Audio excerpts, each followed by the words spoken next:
capitalize on really, really well, be it the Serqet or the Neith or yeah. The whole team was right there, right in sync and able to capitalize nicely. So well done to Epsilon. I mean, Epsilon, they're looking, I mean, we've known they're the best team in Europe and they continue to show it because even other top teams, I mean, Titan, you know, they struggled. They dropped a game against JusTus. I mean, Epsilon, I don't think I've seen a game that they've struggled.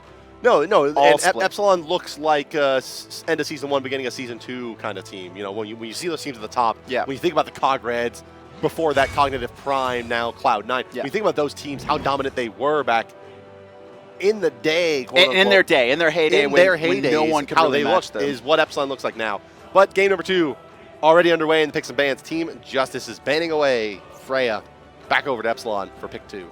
Same ban we saw last time, I believe, is Aphrodite Epsilon took out in this position, and then JusTus responded with the no, it was Khepri. Khepri Aphrodite they banned, I believe. Hell was banned by JusTus. Yes. So it's a question of, is JusTus going to once again try and take away that hell pick? I mean, adapting Serqet really didn't make any big plays early, and I think the plan was to have Thor to shut that down, but they are going to take away the Hell, so not scared of the Serqet. Gone again, Hell. No one wants to play against Hell. What's funny is the games that she hasn't been banned, I haven't seen her picked in. Occasionally. In Europe. They'll bring it out. It's not like first picks. There's no first pick Hells. But first ban Hells. Yes. And it's going to be the same bans so far for Game 2. Aphrodite taken out. So the two biggest healers in Smite taken out. There are still, you know, Raw. There's secondary healers like Sylvanus as well. Hades has some healing in his kit. Good old Epsilon. When I kill you, we want you to stay dead. That's what I'm getting out of their bans here. It's going to be Janus locked in, so not going to be looking to draft that Thor. And we could see Epsilon look to pick up their Serqet now. If not, JusTus could always have that. I believe they valued the Serqet way higher than unpicked and unbanned in the last game. Yeah, it was just the jungler had already been locked in as Thor, but it's going to be Bellona picked up on the side of Epsilon, likely to go to Dimi, but we could see it in the support role as well onto iRaffer. We haven't seen very much of that since LAN, really. Like, it didn't really make its way on online play that much. No, the support play? Yeah. Really Bellona. not. But they'll take Serqet. No big surprise there. It would have either been Serqet or Guardian probably in that situation. JusTus, follow-up picks here. One thing they get to deal with Serqet, maybe a Fenrir. He's got a pretty decent matchup, although, you know, Taunt's still pretty good against Brutalize. At least Ragnarok can hold that slippery snake in place. I like this pick for JusTus, grabbing the Sylvanus. This is a nod or a takeaway from iRaffer's undefeated Sylvanus so far, and I would expect Epsilon to have drafted it there still in that first phase. And once again, they're actually going to take away two of the best gods that the dual lane that Epsilon has. They're going to grab the Neith as well, so taking away that global presence from Emilitoo and really his on-point roots. I'd like to see Epsilon pick something kind of stylish here now. Get some you want them to style on JusTus? I do, because, well, JusTus, anytime that you see a team draft what you picked in the last game, I think it's because they're shook, like they're kind of running scared. They're like, we don't want you to play this again, so we're going to force you into anything else. So I think you show them anything else. What style god do you want to see? Here in this matchup? Yes. Given the Neith Sylvanus lane. Anubis. You want to see Anubis? No, I think Cupid. Okay. Cupid could work. It's going to be Isis though drafted. So I don't think in this position they're going to draft anything. Okay. Good. I think and like the 5 spot. Maybe with the 5th pick, they'll take something a little spicy. I expect them to leave their Hunter for last now that Neith is on the board as well. All right, ban's going to be coming through here. It's on to Epsilon so far, and they're going to take out Thor. So Xephyr, while he never really got anything rolling, he did have really nice re-engages, and I do like the respect ban coming out. You know, you still have 2 of the top junglers. You're leaving, Wukong available, but since it's nerfed, we haven't seen him have too much success or as dominating success as we did last week. Odin banned away by JusTus, so maybe another healer coming their way. I mean, Raw is still up, and with Bellona and Isis locked in, we're not likely to see Raw picked up on the Epsilon side unless they do want to style maybe a Raw ADC, real throwback. Ooh. He's stylish. Not too stylish. No. he's Reels played him. Flat out good. All hunters play it on her. Last pick's going to be coming through for JusTus. They're still looking for their jungle, still looking for their soul lane, unless they want to put Neith there, but I don't think they'll have too much success with that. It's going to be a Awilix. They do have a knock-up on Sylvanus, but no other real combination to pair with that ultimate. Soul lane Vulcan? That's stylish. Hades still available. They may go there again. Just another safe lane. But, I mean, it's a safe lane, but we really didn't see him able to abuse Dimi at all on that new wall. I mean, new wall didn't pick up beads for like 10, 15 minutes, and when we saw no poke coming out from Crunchy, it seems like he was giving a little bit too much respect to Dimi. I mean, it's tough, right? Because you know you're facing one of the best soul laners in the world, but you have Hades. You have to bully. You have to try and force. And, you know, if you can't find a kill, at least rotate or force her beads, force her to ult so you can allow your jungler to make plays in that lane. But no pressure put out by MrCrunchy in game 1. And once again, it's going to be the Geb last pick going to iRaffer. Always loves these defensive supports, able to keep his team alive. All standard here at Epsilon. I mean, if you're undefeated, they want to go undefeated all split. Let's be honest here. Do they? I think they do. I guess every team probably wants to. Every team wants to. And Epsilon, honestly, they're looking like the team that could do it. I'd say more so than AFK. Really? Yeah. Because of the quality of the field or because of how much better they are? I think right now how dominant that Epsilon are. And NA, there's a lot of bottom teams. I think there's more teams that could challenge AFK.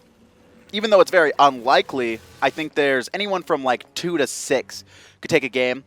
Whereas Europe, I'm really only seeing Titan, Paradigm, or Fnatic able to take a game off of Epsilon. Unless they really drop something. They've already retired a couple of those names off the list. Yeah, they have Titan next week, actually. So that's the last top team in Europe that they're going to be having to face in the first half. Game starting up. Deep ward on the right side by JusTus. Wanting to get some vision on that Serqet, and you can see her standing right on top of it, actually, here. Dimi going solo lane actually picks up Vanguard against MrCrunchy, who's going Bluestone. So actually a really smart pickup because now Bluestone is applying this dot, and that Vanguard is going to be countering a lot of that damage. It has 5 flat damage reduction. That's cute. Yeah, I thought about that. Guess what? I wonder if Ray did. I wonder if Pecky's thought of that with his multiple Masters accounts. Pecky's going to get an update. Did you think about Vanguard versus the Bluestone Pendant? I don't know if it's actually going to work out because I never tried it, but I would imagine it's going to be reducing a lot of that damage. Because Bluestone damage comes in what? It's like 3 ticks of 8 usually? I believe so. It's going to be reducing almost all of it, but he still does have a dominant wave clear with Bluestone, to be fair. Yeah, it doesn't help the minions. Doesn't help the minions at all. Well, it's game number 2, guys. We're going to introduce your teams. This time, the blue team. It's JusTus. And, well, they're MrCrunchy as their soul laner, son of Wukong. Xephyr in the jungle, this time as Awilix. Fexez is the mid lane, Janus. Qiwen and VoteNBK will be your dual lane, Sylvanus and Neith. Their opponents, Kevin, are known as Epsilon. They are in the red trunks, the top side of the minimap and the right side of the Spectre UI, and potentially fighting old Xephyr here. He's going to get taunted out in the mid lane. Spirit Ball as well. A Wind Gust, just for good measure, but no kill potential coming through. Yammyn was staring at his minimap. Yep. I can tell, because he actually saw Fexez around the corner and continued to, or Xephyr around the corner, and continued to walk forward until he was actually touching him.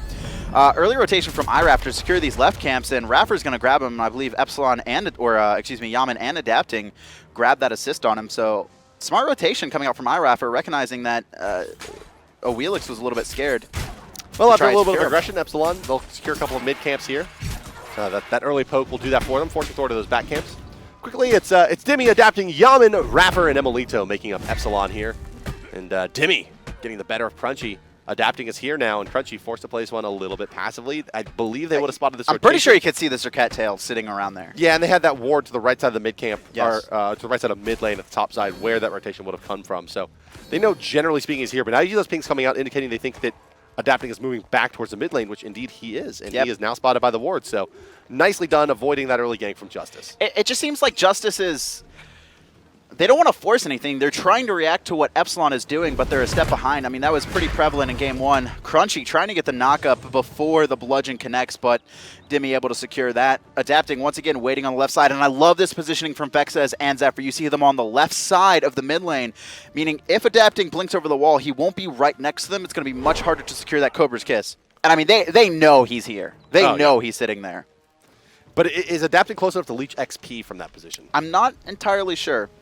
It's pretty close. 1,000 gold for the Awilix.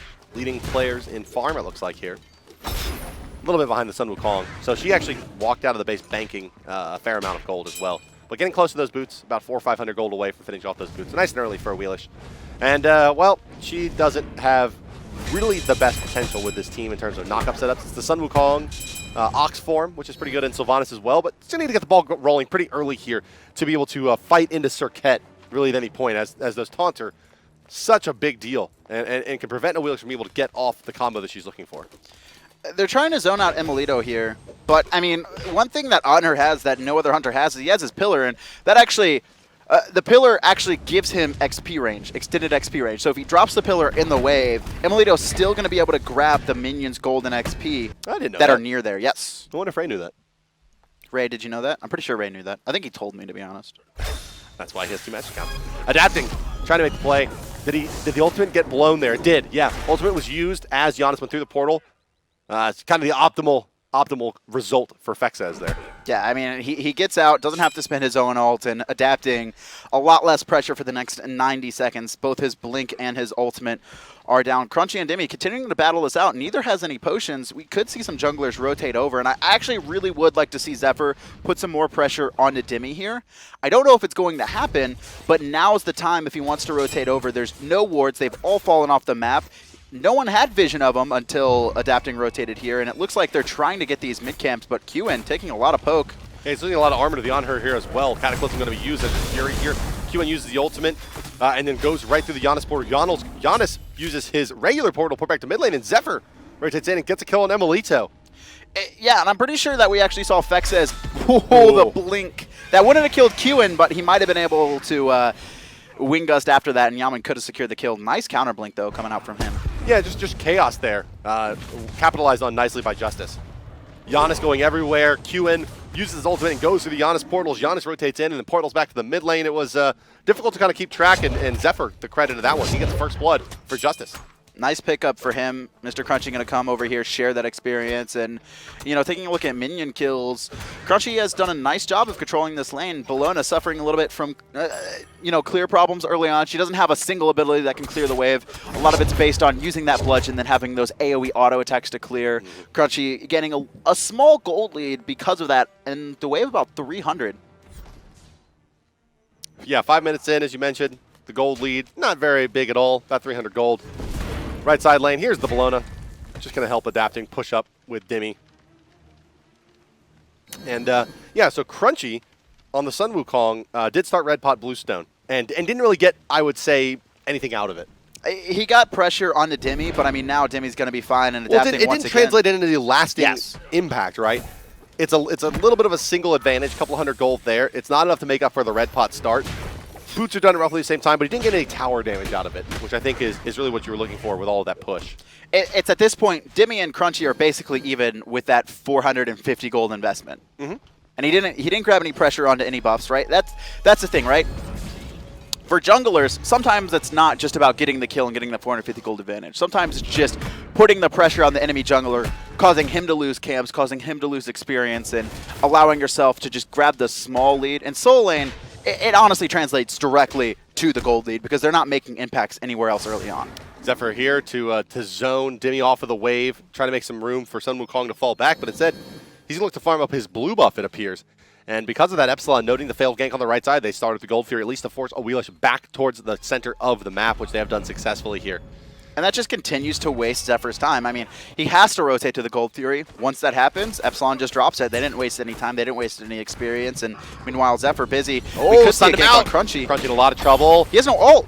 Lash, no ultimate. He doesn't have any mana for it. Bludgeon, yes, is going to be on the target. I want to know how close he was to using his ult, but because he committed himself to death the second he used his slow.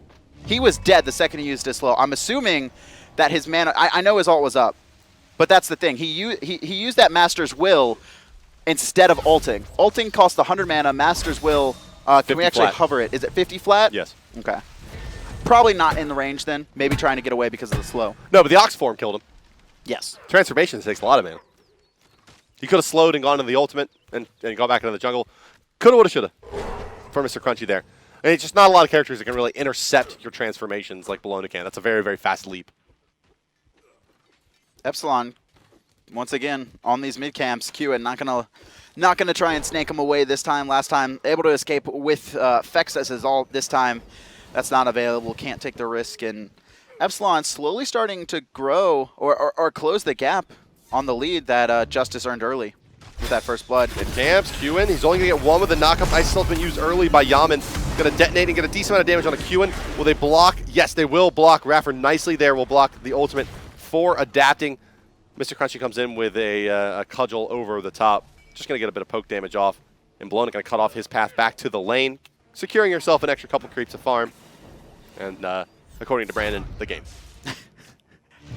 17 gold, man. It's a lot of gold. It's a lot of gold. Could lead to the game. 17 gold is 1/10 of an Aussie. It's a lot. By which you mean 1/100th. It's a lot. Beads, though, we're forced onto Adapting. His blink, his ult, and his beads are down for quite some time now.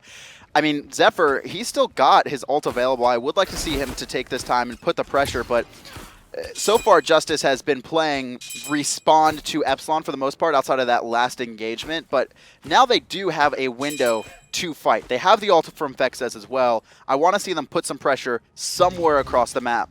Fexez is going to get a good chunk of damage. Now you have to. Yeah. Force something, JusTus. Yeah, Awilix says, Awilix have a blink. I don't believe so. No, She she has does not. no actives right now. She'd have to Suku over the wall to really force anything on a Yammyn, and I think that's maybe a little bit to Zephyr's detriment there. I think, you know, you see that on the Serqet is the blink, and Serqet has 9 million jumps. So, I mean, the only reason she's getting it is just to initiate and be able to get out of the fight with your natural leap. And I think that the same thing holds true for Xephyr here. I think it may have been the right play in this situation, because now they don't get any pressure off of that poke. All they can really do here is stall the lane. And it's going to allow Epsilon to continue into the late game, but this is the game plan that JusTus has developed. This is what they like. Damage here. Wukong sitting at the top. That's oof. Bluestone. I mean, under 500 damage done Awilix. by Awilix. Oh, wow, yeah. I mean, and that was what, the two mid-camp fights? Yes. Really nothing outside of that. He got a kill out of it with that 500 damage, Yes. I guess is worth noting, but still, it just hasn't gotten much done. And again, it seems like Xephyr he's keeping up with Adapting quite a bit better in this game, but still, there's been a lot of moments where he's just kind of running around looking for the fight. I mean, he's out farming. But look at it, right? He has 5,300 to 5,200, and he had first blood. I mean, he should have a much wider gap than Adapting does right now on that. Yeah. Okay. Yeah, you're right. You're right. He doesn't have the first blood advantage, assuming they're both farming equally. Adapting's been closing the gap a little bit here and there, but Xephyr, I would still say it's all things told a little bit of a better performance than he had on the Thor, at least through the first 10 minutes here. For sure. Taking a look, though, VoteNBK still yet to use his ultimate, I believe, outside of these mid-camp fights. We're not seeing JusTus try and take individual picks. They're looking for these big team fights, but the team fights, they're not really going their way. You take a look, very defensive gods coming out from Epsilon here. We could have a breakout. Qiwen going to miss the pluck, going to root Adapting in place, and Adapting just going to deathbane out. iRaffer, though, blinking in, forces 3 beads. Qiwen locked in place. He's going to be falling. Emilitoo finds that kill. Emilitoo continuing the aggression, but it looks like it's a Gold Fury call from Epsilon. Yeah, that kill brought to you by no diminishing returns on knockups. He just never landed. Sucks. Tough, rough life. Tough game. Emilitoo just jumping over this wall, gonna miss the stun, but I mean right now just Epsilon when they initiate they force, and once again focusing out Qiwen. We've seen them try and do it 3 times in a row. That's the first time it was successful, however. Gold Fury, it did seem to be the call, but not actually going to go ahead and start up as Epsilon. They're going to farm the map. They'll take their buffs. They'll pressure lanes instead.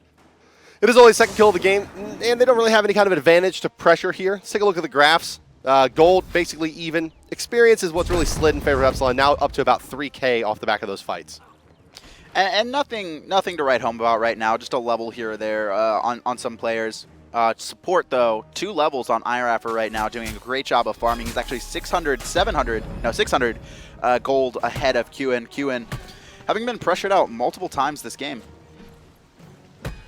Dimi holding the camp there, going to just split the experience in gold. And that's one of the reasons that we see Epsilon always ahead in experience. They're so good at splitting as a team. Every single camp Adapting's a part of, and that's why we do see him get ahead so often, even when he doesn't have kills. I mean, that's why he's been able to close the gap on Xephyr. He splits experience with every single lane. Yeah, he does. You're right. And that's how he's closed the gap on that first blood, as you mentioned there. Let's take a look at the Hunters, though, where it's identical build-ups, with the difference being a blink onto Emilitoo's Anhur. And a blink is something we don't really see on Hunters too much. I'll be interested to see if he elects to go combat blink here. iRaffer looks like he's setting up for a gank, though. He's going to ward over the wall, and that's just out of the range of that sentry, so they're not going to be able to counter that. And iRaffer knows that. There's that blink in place, but the stun not going to connect. Emilitoo trying to look for a pick. They want to force Gold Fury. They have this Ice Assault available. One of the best Gold Fury ults in the game right now. if not the best. Yeah, it's kind of, I guess, a toss-up between Alpwash. Qiwen's blink early, way early. He goes super early. He's going to get pinned out again. Blinking forward his iRaffer. Cataclysm doesn't hit anybody as Qiwen moves forward, as does, well, Xephyr did. Xephyr now dead. 2 picks in a row. I mean, this is just like game 1. You saw Qiwen actually blinks in, gets stunned to the wall, and then he continues to walk forward into Anhur's ultimate. He does get his ult off finally, but he falls right after that. And no one in JusTus was even in place to keep that aggression up. VoteNBK forced to beads. We could see some contention here. Ooh. Epsilon, they're going to secure it, though. Very, very close there by Crunchy. He doesn't get stunned out, luckily, of his Ox form, but adapting. He's perfectly mobile to move up, but he can't stay too close to that Mystical Mail for too long. Not a lot of HP pool in that Serqet. Still results in a couple of kills going the way of Epsilon, as well as the Gold Fury, and now they do have a real gold lead. A couple thousand gold going their way on the back of that fight. 3 for 1, and that Gold Fury extends their lead to 2,200, 6,000 experience. And we saw Crunchy rotate in. I respect the attempt to steal there, but not able to lock it down. Meanwhile, Fexez was also trying to get into that fight, and he gets picked off, unfortunately. Anhur, Emilitoo, 3-1 right now. Yeah, in this situation, why, you know, if some Wukongs will normally run into the center of the fight with their ultimate. Reason being, when you have a Mystical Mail, it actually continues to tick on the ground underneath where you are. So he actually did a fair amount of damage there just sitting in the Somersault Cloud. Wards placed. Sylvanus, Qiwen, and Crunchy. Once again, Crunchy placing a ton of wards, sitting one of the top on his team. Qiwen, though, he's been warding a lot, but hasn't got much out of it. I mean, he's been countered constantly, and he's the one that Epsilon have been focusing down each team fight. He's their first target, it seems, but he's also the front line, so if he's a little bit overextended, we do see him typically focused. We need a YouTube series called Things Peckies Knows. What does Peckies know now? Oh, Peckies, do you have any insight into this game as he's sitting back there watching it? He's probably not even at his computer. He's probably playing Tap Titans. Still? No, he quit that finally. He's probably playing Loki. he goes into jungle practice and just plays Loki all day. Peckies, it's disgusting. Get real. For those of you who don't know who Peckies is, Peckies works in production here, formerly a North American pro player, and plays a lot of Smite. 4 Masters accounts? He has 2. 5 Masters accounts? Is that what you said, Kevin? Yeah, well, I believe it was 2. That's so many more than That's you. Marcus, who has, I believe, 4 reels. Game pace slowing down a bit. VoteNBK, though, actually done a nice job so far of staying even, only down 300 gold. You can see the Hunter comparison. Emilitoo, though, he's getting a lot of attention onto him. There's the pluck. Gep shield coming through. Can he get out one more hit? He's trying to juke. He's doing a great job. He jumps away. He's still jumping. Oh, Fexez does find the kill, but Epsilon, they're in a great spot to re-engage here. Yeah, can they? They'll get, yes, the nice angle on the Serqet. Deathbane doing quite a bit. Very, very low is Fexez. This should be all but over as Bellona moves forward. Yes, they'll get 2 return kills now and looking for more. Xephyr is on Suku, trying to make the play, is going to be adapting. Can he move forward far enough for Qiwen? Transformation canceled there? Is that what I saw out of Sun Wukong? Qiwen Beads Force, doesn't matter, still knocked up.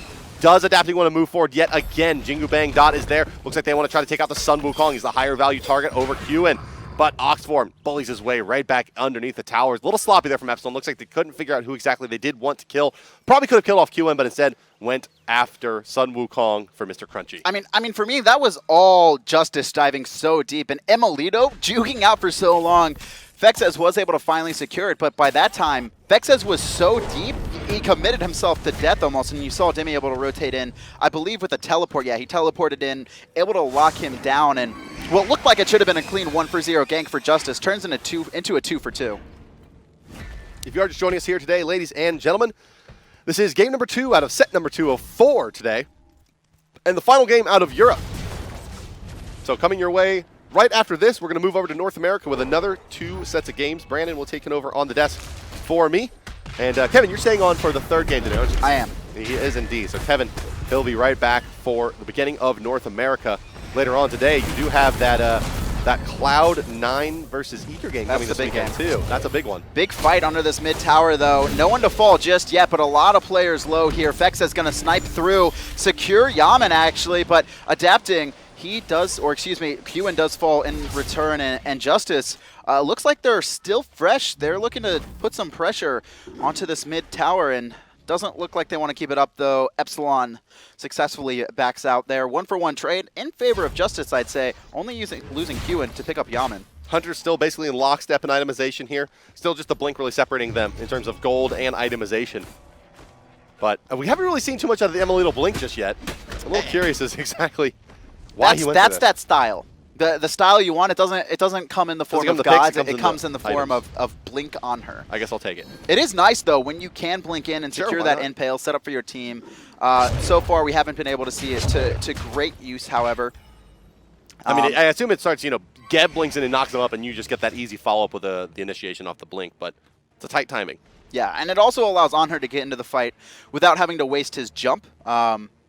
Getting in or looking to find someone. It just allows him to get in position, and he still does have that leap away. He does have to be scared of Xephyr, however. If he elects to leap away, we can see Xephyr immediately pull him back in. And yeah, I don't know about, overall what the thoughts are, but at least from my perspective, the nerfs coming into Season 2 and Split 3, really, to Hog and Sprint, it really have made for a bit of a more interesting game. We're seeing blinks, we're seeing some more stylish actives coming out over those very, very defensive-oriented, farm-based actives of Sprint and Hog. It's opening up, and it's not saying that Blink is not bad on these Hunters. The thing is, you're forced into beads, right? I mean, there's so much CC beads. They give you so much for a 900 gold cost. And the other active, it's just, what do we want to do with this? Do I want to help the team with Heavenly, or do I want to try and get some pickoffs with Blink? Yeah, beads really being the final kind of obligatory active still remaining. I wouldn't be too surprised to see some adjustments to that item moving into Season 3. Spoilers. After Worlds. I don't know. I don't really have the insight into that specific change, but just based on the other changes that were made to the other items that were being purchased on, 8 or 9 out of 10 of the characters in the game. VoteNBK trying to juke please. out. One more hit. Raffer, knockup's not going to be enough. Fexez rotating in here. He's going to get impaled back into his tower. JusTus looked like they want to be aggressive. You can see Fexez actually moving forward. Here's the rest. Oh, the portal just not in time. That stinks. Oh, Gravity Surge is going to be used. I don't know why. That just puts Raffer into a better position. Oh, think of the kids, Xephyr. Think of the kids. Yeah, Raffer going to take that Neith ult and secure the kill on Qiwen. But like you said, Xephyr plucked iRaffer. iRaffer sitting at, 80% health into the back of his tower allows him to successfully he's kind of sitting there like, out. how am I going to get into those backlines to Cataclysm that Awilix? Like, oh, okay. I'll ride the Gravity Surge. Epsilon take that Tier 1 tower, and so far, only 4-9 in kills, but Epsilon, full momentum on this game, full control. They're only up 3,000. It's not like JusTus is out of it, but you can just feel the pressure that Epsilon puts onto teams. I can feel the pressure. You can feel the pressure? I can feel it from here. Can Pekis feel the pressure? Spooky. I don't know if Pekis knows anything about the pressure. Pekis hasn't responded to us at all. Pekis doesn't know much about pressure. Pekis never made it into a high-pressure game. Oh, wow. In his Smite career. Shots fired. Not really. Adapting, looking for Fexez. Double blink coming through. Beats forced, but the impale missed. So that's what it looks like anytime I play against Janus. Just like I walk in, we try to gank, and he just walks away, and everyone gets sad and goes to the Gold Fury. And that's exactly what Epsilon's going to do, except for probably minus the sad. They're probably feeling pretty good about where they are in this game. A couple thousand gold ahead, a Gold Fury on the way. 22 minutes nearly into this one. And Xephyr being poked out by the frontliners. That's a free old Gold Fury there. Going the way of Epsilon, Emilitoo doing the lion's share of the damage there. I get it. Ha ha ha. Because he's a lion. Indeed. Crunchy going to be split pushing in the meantime, recognizing that they didn't really have hope. He had the teleport available, not going to go to it. Fexez, though, caught out, no beats. We saw him forced earlier in mid, and Dimi's the one to secure that kill, and he's actually going to be looking for Qiwen under tower. Going to slow him down. Here's the teleport for MrCrunchy, but he actually may just fall if he elects to come into this team fight. No, does successfully force Dimi off of Qiwen. Uh-oh. Oh, no, he's going to just die. He's very dead, yeah. Desert Sphere going to be expended there as well to secure that kill, but Adapating getting credited for it. No Sun Wukong for this fight, and he was a big factor in keeping these fights together for JusTus, providing a lot of that chaos and disruption. Now it's the Awilix and the Neith that have to do the majority of the damage with just Qiwen to follow up. Blink in by iRaffer, no Cataclysm. He's actually just going to knock players up. Cataclysm not available. There's Yammyn's ult coming through. Qiwen, once again, I mean, this is what happens. He's had a tough when day. You're a Sylvanus. The second you get slowed, you can't do anything. I think like maybe they should have just drafted Bacchus or something in this game. Something with high mobility. Yeah, allow Qiwen to get into fights better. They put Qiwen in a pretty tough spot here to JusTus. They put him on the 2 least mobile Guardians in the entire game against one of the most aggressive teams in the world with perhaps the best jungler playing the most mobile jungler. Yeah, right. There's 3 supports that you look at. When they get shut down early, it's really rough for them. Amir, Ares, and Sylvanus. Ares has the toughest time. Ymir, though, has a wall, has a freeze, has a lot to get out. But, I mean, when Sylvanus and Ares are shut down, there is absolutely nothing they can do. They have nothing to speed up their movement speed. They have a little bit of control, but it doesn't matter if you can't lock down multiple players. And Qiwen so far 0-5-3, just getting abused by Epsilon. Yeah, Amir has an ability that just doesn't deal damage. So itemization doesn't factor into the wall at all, and it's an amazing ability, even not doing the damage. Not to mention also his ultimate can still be very effective at taking objectives even without scaling items. It does a lot of base damage. Where Sylvanus, you're just CC at this point, and maybe some heal, but even still, without any kind of magical power scaling items or just a big tanky presence, that heal still isn't that impressive. Blinky and iRaffer are going to miss, but Xephyr trying to get away, adapting, looking to cut off his option, and there it is. Xephyr, he does have Suko available. He canceled it early on, and actually a nice intercept coming up from Crunchy. Xephyr's going to live that gank. Zephyr's out of the fight, though, which allows Epsilon to continue playing forward. Oh, just on the mark there with the pin was Emilitoo. They wanted to find another kill into Crunchy. They're just trying to find picks. You can see him baiting into the Fire Giant pit, allowing JusTus to kind of push up in those lanes and looking for them. iRaffer not able to secure the Cataclysm that time. And once again, they're doing the same thing. A couple members backing here, adapting. Not only going to have Deathbringer online, but starting up on Malice as well. Left side of the map, Epsilon bunching up, but it's just for the mid camps here. Going to go to the way of Emilitoo, the last hit. Mostly on their side of the map here. Epsilon taking a little bit of a break Wow, okay, JusTus. When you're this behind, you got to make risky plays, but I don't know if this is the risk they want to take. They're not in position. I think they thought Epsilon was at the Fire Giant. They walk in and they actually started it, and that procs Epsilon to go ahead and move in. Qiwen, he's already fallen nearly all the way down. He's going to go down. Fexez, he's going to go down as well as Dimi comes charging forward. Crunchy does kill Adapting in the back of that fight, though, and that means that a lot of the reinitiation from Epsilon is gone. If JusTus can find a way to disengage, they should get out cleanly. They need to try and lock down one more player. Blink in by Yammyn, actually. Raffer, counterblink as well. The carries, they're being focused down on opposite sides. Xephyr going to take bludgeon to the face. Going to be able to jump over this wall, but iRaffer's waiting. No, and Epsilon just going to force a couple actives. No one else from JusTus has to fall yet. Yeah, and it's really hard to even quantify how important it is that Crunchy actually kills Adapting in that fight. If Adapting's alive, he chases down most of those kills, probably. Yeah, I mean, Adapting didn't even get his ult off in that engagement. Actually, I think it was down at the start of it. Yeah. I think it came up while he was dead. A tough spot that JusTus find themselves in. They walk into the major map objective and find themselves, they didn't find the team they were looking for, and they thought maybe, oh, we can start it up, and then immediately had a fight brought right to their face. But it ends up being a decent trade for them. Anytime that they go into a fight and get a couple kills and don't lose an objective is going to be a win at this stage in the game. It seems like they're still able to fight into a lot of Epsilon. They just need to try and focus down the right players. They're able to lock down Adapting, who didn't actually beat in that engagement, so they might have been down as well. They need to try and force these fights after Epsilon blows some key abilities. Blinken by Emilitoo. He's going to find the pillar stun. VoteNBK, a couple more hits, able to backflip for now, but Dimi through the back locks down that kill. Qiwen just trying to keep Dimi off his carries, but Qiwen nowhere to go. He's so slow, he's likely to fall next. Yeah, Qiwen, the Cataclysm is going to come out. They'll take down Qiwen. Emilitoo nearly going to get enough damage to finish off Awilix on the backside. Crunchy takes out Yammyn, and he's really come into his own later this game goes. Crunchy kind of single-handedly. Oh, the pillar! The pillar? Is this real life? Hello? I'm so mad for Crunchy here. Epsilon, they're going to try and lock him down. There's the knockup coming through. iRaffer, actually, Xephyr blinks in on 3 players in the back line with the Geb shield up. So he did that.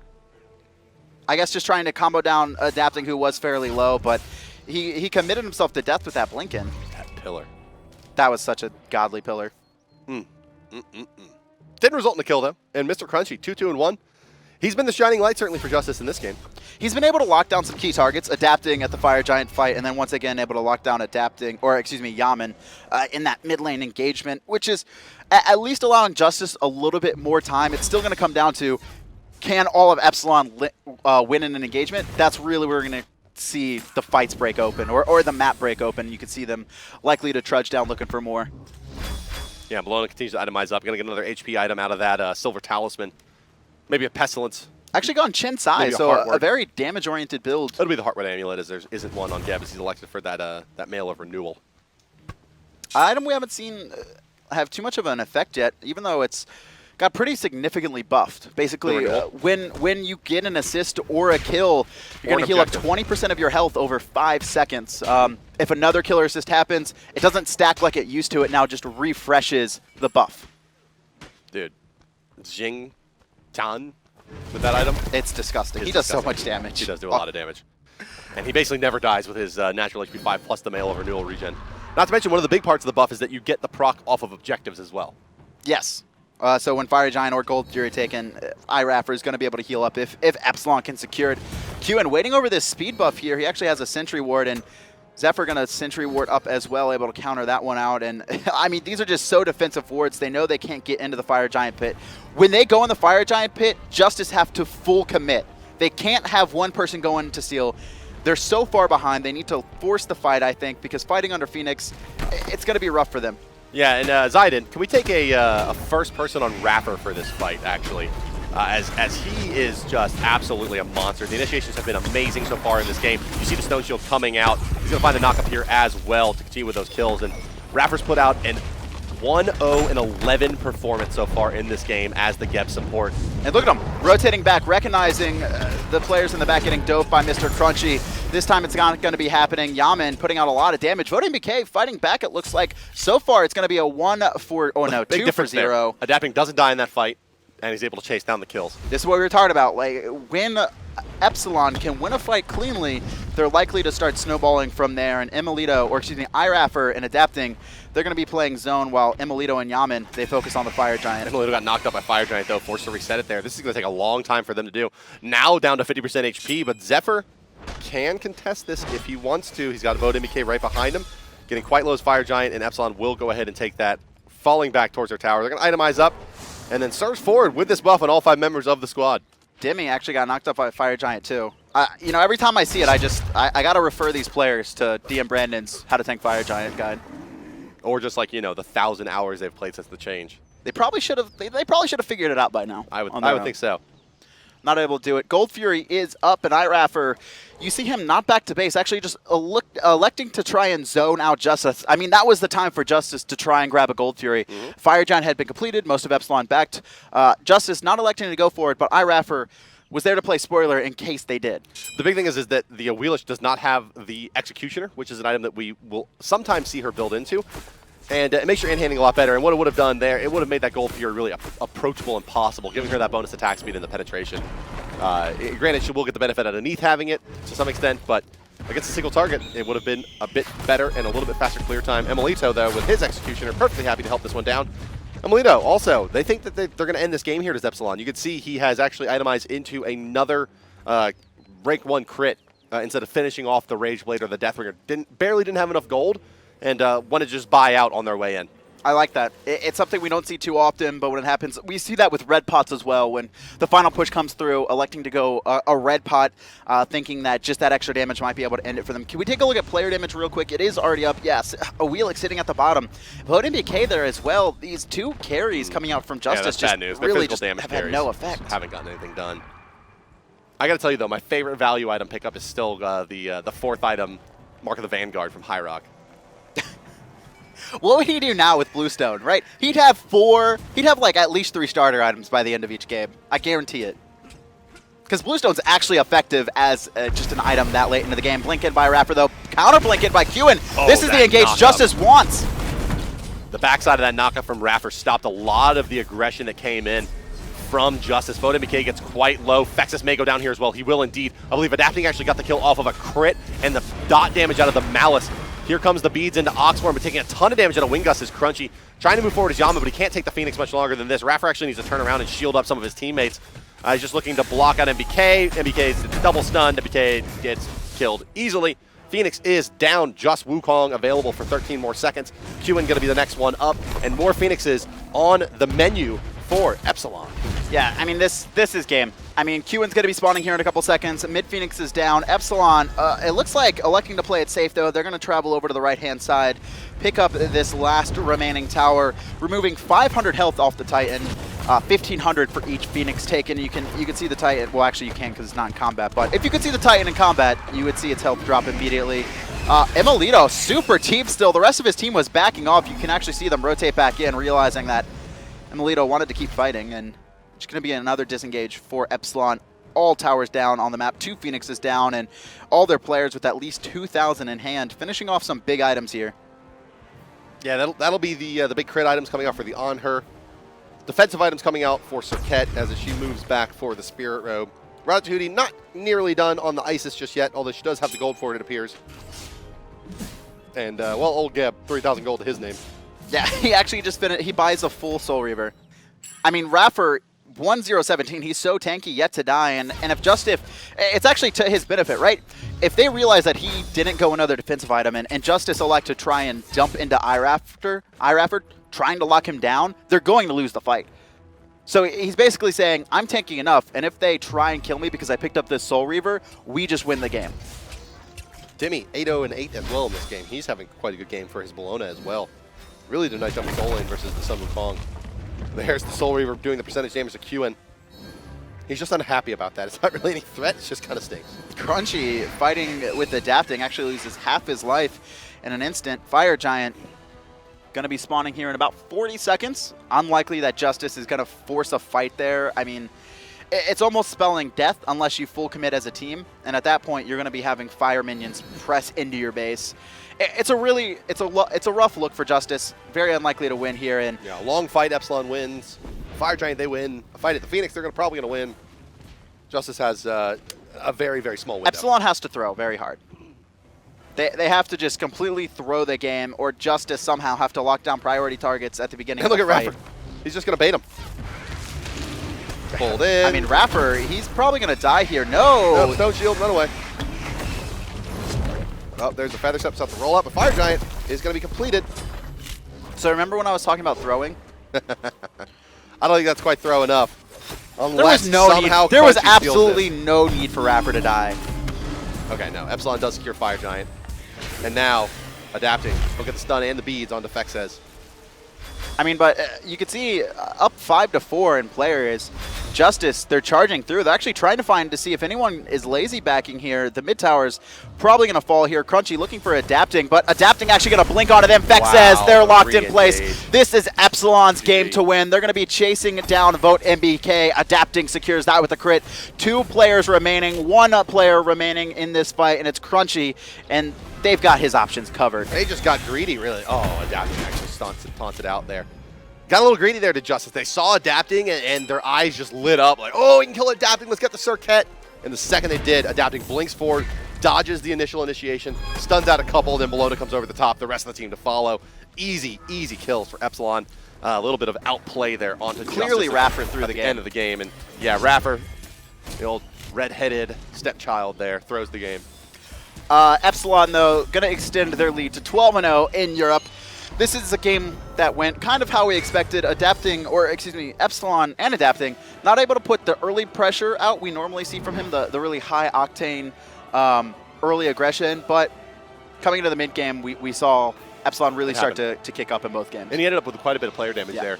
The Awilix not very successful, though, on the side of JusTus, I'll say. Here's your first blood, ladies and gentlemen. This one did go in a very chaotic manner over to the boys of JusTus, but not enough to continue to snowball over. Yeah, it looked like Qiwen should have dropped there, but Fexez with a nice ultimate, and he's just able to portal out there, and that was really the only successful fight we saw. And I mean, Awilix really had no impact outside of that first blood. Adapting, though, player of the game for probably, what, like 10 out of their 12? Yeah. This split? He's definitely been a big... I mean, it really could have been anyone in this game. iRaffer would have been a good candidate at the 1, ended up being 1-1 in like 20. But Adapting 11-1 and 13. 62 fantasy points. Just making some big plays. Even that last play.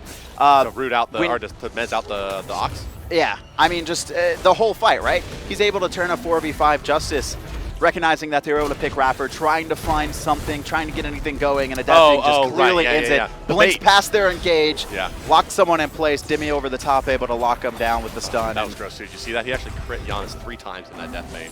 RNG boys. Yeah, so I think it'll be the one after this, if we have it in the highlight reel.